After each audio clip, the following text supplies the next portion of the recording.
Okay, so there's a little take on some of the requested tunes, Tales of the Dominica. And the first option is to try something called hybrid picking. So what you would do is you would hold it like this, and then you would use the middle and maybe ring finger to do the rest of it. And what ends up happening there is you're on the 4th fret there of the G, B, and E, and you're going up. So you could potentially do,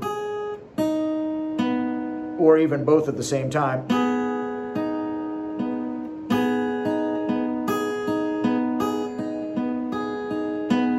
But that might be a little hard. Sometimes what I do is I hide the pinky, the pick, I should say, behind the ring finger, or the pinky, either way. And I go back like this, and then I would think to myself, I can do both with the thumb and middle, like that, and then the pointer, and then thumb. And then it only really does it at the beginning each time, kind of like this.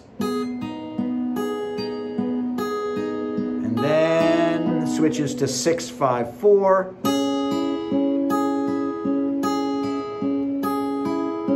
Then it does 4-4-2, and then it does 3-4-3, and I would think of that as like a D chord, but up 1 fret. All right, here it is again. And I would probably go pointer finger here, and then here we go. And then here we go again. D shape.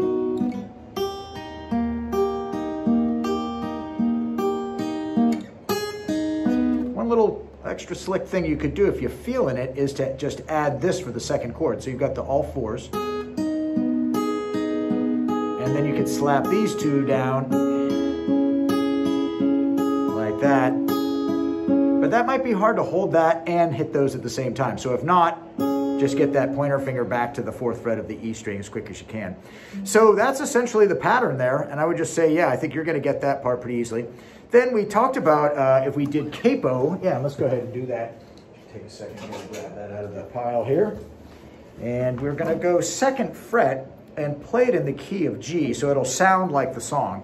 And what you're thinking is that you could do a couple different things with these sus2, right? And then you could lift the middle finger. Playing an A is, 1 step above G. So if G is 1, then A is 2. And if you play them all at the same time, it gives it that kind of suspended sound. Now you could also potentially, if you can get your pointer finger, instead of being on the B there, you can make it go all the way down to the A. Like that, so you'd be an A, right, like that.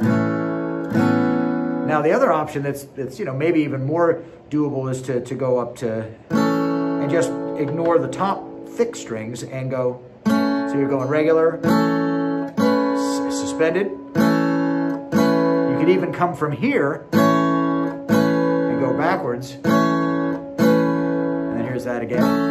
So if that feels better, right? You could also do that. So there's just lots of different options. I'm sure you'll kind of gravitate towards one or another. I know that you've liked this one in the past, so maybe that's the best route. Then the next one, what you do is you do the relative minor. So you're doing an E minor, and you're just doing just the pointer finger on A, 2nd fret. And then when it suspends, you'd want to do all 3 of the 2nd fret, kind of like doing an A chord, but everything gets bumped up towards the ceiling. That E minor to E minor with an 11, right? And then the B minor 7 does this. It starts on the E string 2, skip a string, G string 2, skip a string, and pointer finger. And now you have what is called a B minor 7. And then you'd go to a C.